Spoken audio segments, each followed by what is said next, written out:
Bonjour à toutes et à tous, j'espère que vous allez bien. Je suis heureuse de vous retrouver aujourd'hui dans RBK Média L'Actu, le média qui décrypte toute l'actualité, santé, bien-être, parentalité, sexualité et vie sociale. RBK Média L'Actu est produit par RBK Média, un média libre et indépendant. Ce mois-ci, nous nous intéressons au thème de l'amour qui dure. Pourquoi ? Eh bien parce que malheureusement dans notre société aujourd'hui, presque un mariage sur deux se termine par un divorce. Et aujourd'hui, j'interviewe Joséphine Zoussan qui est psychologue clinicienne et qui va répondre à mes questions sur ce thème-là. Merci. Merci à toi Rebecca, bonjour à tous.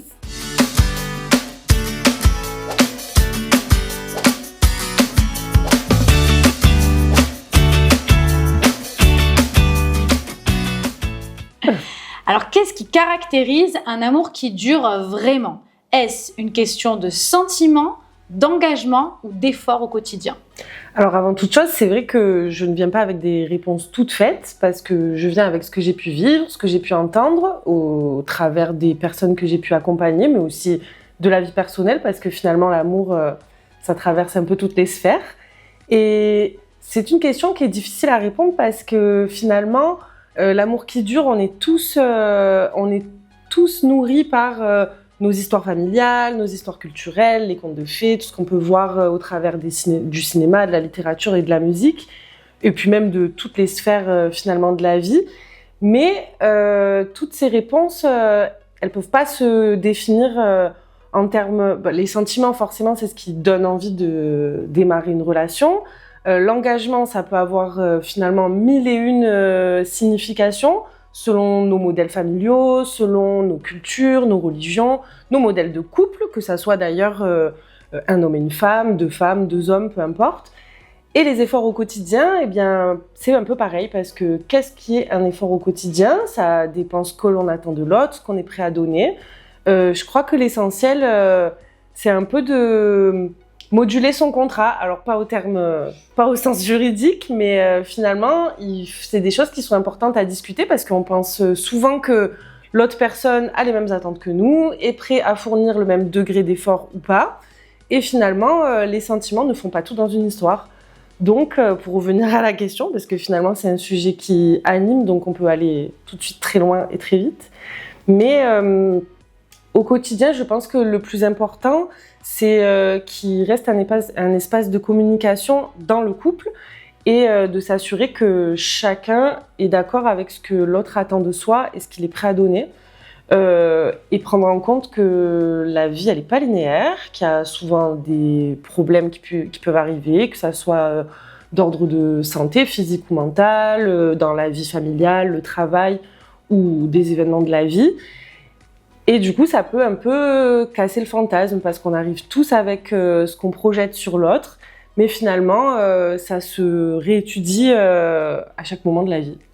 On réadapte les contrats. On réadapte constamment. Mais aussi, il ne faut pas avoir peur de parfois rompre le contrat quand on n'est plus sur la même longueur d'onde, parce que finalement, les sentiments, ça peut ne pas suffire dans une histoire d'amour. Comment reconnaître la frontière entre une relation qui traverse des difficultés normales et justement une relation qui devient toxique et où il faut arrêter ? Justement, comme on le disait, les conflits et les périodes de troubles et de vagues dans un couple, ça arrive chez tout le monde. Mais ce qui alerte, c'est plutôt quand le lien devient une source d'angoisse, devient un lieu où il y a des sentiments qui sont... alors, il n'y a pas de sentiments positifs ou négatifs, mais il y a quand même des choses qui peuvent alerter, que ça soit de la peur, que ça soit une forme d'effacement de soi, et comme on vient de le dire, de l'anxiété, de l'angoisse. Et quand il y a une des deux personnes du couple qui peut, par exemple, prendre toute sa place, du coup, l'autre personne en face peut avoir du mal à dire non, du mal à imposer un peu elle où elle en est, ce qu'elle ressent. Là, c'est quand même le moment où la sonnette d'alarme peut être attirée. L'essentiel, c'est de ne pas rester seul, d'en parler déjà à son entourage, d'en parler à un thérapeute si on en ressent le besoin. Le problème, c'est que il faut écouter ce qui se passe à l'intérieur parce que parfois, ça peut des disputes et des problèmes de couple, ça peut mener très haut, mais si finalement on arrive à redescendre et on arrive à trouver un équilibre là où parfois c'est complexe, ça peut bien se passer. Mais si ça prend trop le pas sur la santé, je pense qu'on passe à la troisième question. Là, il faut peut-être penser les choses autrement. Et donc justement, quel impact une relation toxique peut-elle avoir sur la santé mentale et physique? Puisque malheureusement, il y a des personnes qui déclenchent des pathologies chroniques à cause d'une relation qui est, comme on dit, toxique. Alors déjà, petite vigilance par rapport... Il y a des mots quand même qui reviennent vachement par les réseaux sociaux, par la culture. Et c'est très bien que la santé mentale se démocratise et qu'on puisse parler beaucoup plus facilement qu'auparavant de toutes ces questions-là. Mais par contre, il y a le terme pervers narcissique qui revient vachement souvent. Alors, ça existe, mais par contre, faut pas mettre toutes les difficultés d'un couple ou d'un conjoint dans le panier direct du pervers narcissique. Ça, c'était important à dire. Mais par contre, au niveau déjà du corps, le corps parle. Et c'est souvent les premières alertes. Déjà, on peut avoir des troubles du sommeil, des troubles de l'alimentation. On peut avoir un sentiment d'anxiété un peu permanent, se sentir un peu effacé, se replier face aux autres en général. Et ça, c'est des petites alertes qu'il faut quand même garder en tête parce que le stress chronique, après, tu es bien placée pour le savoir, Rebecca, de par ton métier, ça peut provoquer après d'autres problèmes de santé. Là, ce n'est plus ma spécialité. Mais il peut du coup y avoir vraiment un impact, quoi. Ah oui, il peut y avoir un impact. Et puis après, ça peut se manifester aussi par du coup, une anxiété qui se généralise. Ça peut amener des troubles dépressifs, même parfois basculer pour certaines personnes du côté de l'addiction pour tenir. Dans une relation relation toxique qui ne convient plus. Et là, tu parlais justement de pervers narcissique. Est-ce qu'il y a une définition vraiment pour un pervers narcissique? Pas vraiment. Pas vraiment. Mais par exemple, moi je trouve qu'il y a un film qui le montre très très bien parce qu'en fait c'est tout un processus. C'est le film Mon Roi. Ouais. Qui montre vraiment toutes les dynamiques de manipulation, d'emprise et le côté insidieux parce qu'en fait on se réveille pas un beau matin dans une relation conte de fées Disney et puis le lendemain dans une relation horrible en fait. C'est tout un processus pour installer tous ces mécanismes d'emprise. Mais après, on peut aussi vivre l'emprise et la manipulation sans que ça soit à ce point-là.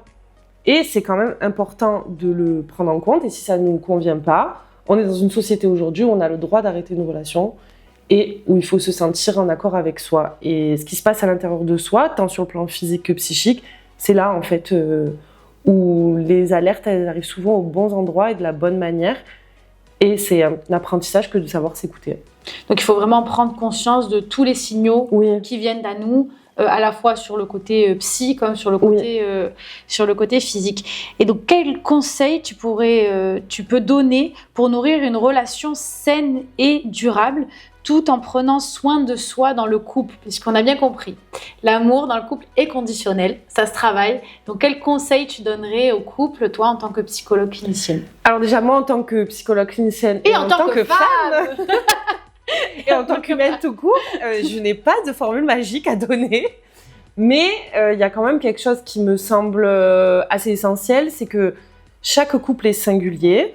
Ça reste quand même important de préserver son espace à soi. Alors après, qu'il se manifeste, il y a autant de manifestations que d'humains sur cette terre, et tant mieux.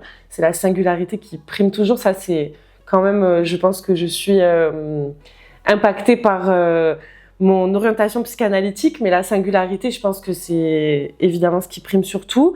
Garder un espace à soi, des relations où l'autre ne fait pas partie de tout, même un espace intérieur, des passions, des hobbies, un métier, peu importe, ça se manifeste même sur le degré, parce qu'il y a des couples qui vont avoir besoin de beaucoup d'indépendance et de se retrouver à d'autres endroits. Il y a des couples qui peuvent paraître plus fusionnels, même si finalement, en fait, eux, dans leur intimité, ils ont des espaces quand même bien différenciés, parce qu'on ne devient pas des siamois, mais on construit quelque chose ensemble. Mais ne pas s'oublier et garder sa part d'intimité, c'est quand même quelque chose qui me semble essentiel. Est-ce que tu as autre chose à ajouter? Par exemple, quand un couple vit des crises, qu'est-ce que tu conseilles? Parler. La communication, je crois que c'est vraiment la clé. Alors parler, ça peut parfois passer par des tiers, que ça soit des personnes de l'entourage, ça peut aussi être par l'écrit, selon les besoins, ça peut être par un thérapeute si on en ressent le besoin, il ne faut pas hésiter à y aller, mais aussi se dire que la personne en face de nous, elle aussi c'est la première fois qu'elle vit cette relation, et que la vie n'est pas linéaire, elle est aussi entravée de beaucoup de choses, et on ne décide pas toujours des difficultés qui nous traversent, et peut-être aussi, quand tout à l'heure je disais se faire confiance à soi dans les alertes, mais aussi dans le bon, c'est-à-dire que en fait, si on envisage une relation avec une personne, qu'on la vit, et qu'au travers de cette relation, il y a plein de choses qui se passent, et on vit une période qui est un peu plus chaotique, elle ne définit pas pour autant qui on est nous, qui est la personne en face, et qu'est-ce qui est la relation qu'on est en train de construire. Et une crise, ça peut aussi être salvateur et donner lieu à une relation encore plus belle après. Il y a aussi toute la dimension, il y a aussi toute la dimension culturelle, religieuse, familiale et tout l'héritage en fait qu'on a en nous, malgré nous, et qui teinte nos relations avec ce qu'on a envie de reproduire, ce qu'on n'a surtout pas envie de reproduire, ce qu'on essaie de réparer, ce qu'on essaie simplement de vivre aussi. Et finalement, je pense que le mix de toutes ces choses, ça peut en créer de belles. Et il y a aussi les réseaux sociaux, où on est un peu poussé dans une société de consommation, où il faut en plus de ça vivre une belle relation, la montrer, et qu'elle soit belle et lisse. Sauf que malheureusement, la vie, c'est pas du tout ça.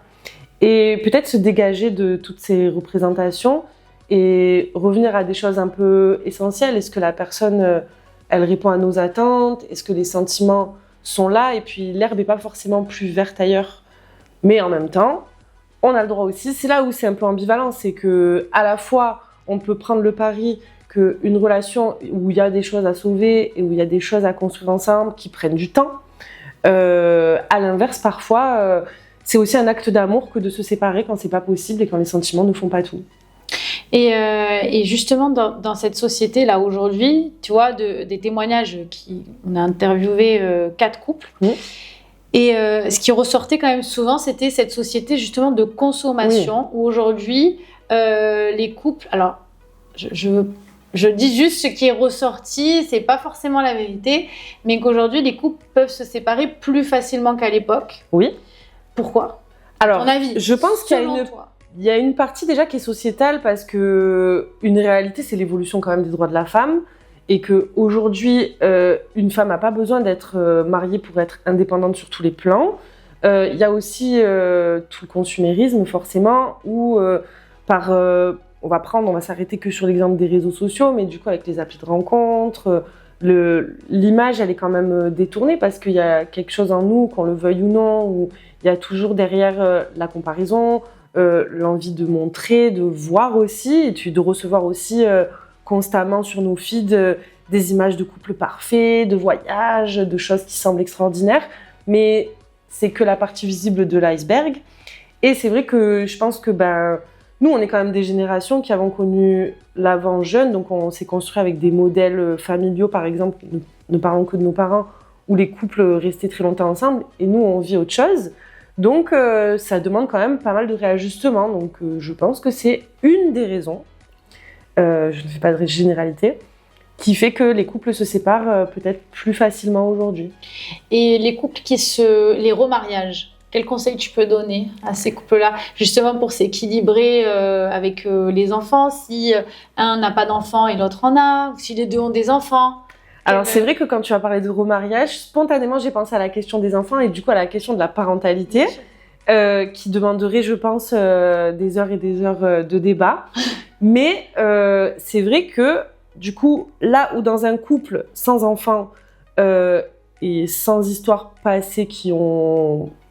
un mariage, c'est quand même pas la même chose, et avoir construit une famille avant, c'est quand même pas la même chose que démarrer une relation sans avoir construit une famille auparavant. C'est que là, pour le coup, dans l'équation, il n'y a plus seulement 2 personnes, il y a aussi les enfants, les autres parents des enfants, ou de l'enfant, ça dépend des contextes, à prendre en compte. Et là, encore une fois, eh bien, c'est un sacré challenge, mais qui fait de très belles choses aussi, à prendre en compte, parce que chacun a sa part et chacun a ses envies là-dedans. et elles ont tout le droit et la place d'être entendues. Donc toi en fait, ce que tu conseilles pour un bon équilibre, c'est la communication. Oui, la communication. j'ai pas d'autres recettes magiques, mais je crois que celle-là quand même elle marche pas mal. Donc ne pas hésiter à s'exprimer librement. Puis même dès le début, en fait. Fixer ses règles, ses besoins, ses règles, ce qu'on est prêt à donner aussi, parce que c'est quand même assez facile de dire moi j'ai besoin que l'autre me donne ci, me donne ça, mais qu'est-ce que soi aussi on est prêt à donner, qu'est-ce qu'on est prêt à accepter, qu'est-ce qu'on envisage, qu'est-ce qu'on a envie. C'est des questions à se poser à l'autre, mais à se poser à soi aussi. Ça évite, je pense, pas mal de malentendus, et puis dès le début de la relation finalement. Merci beaucoup Joséphine pour ton intervention aujourd'hui. Merci. Merci.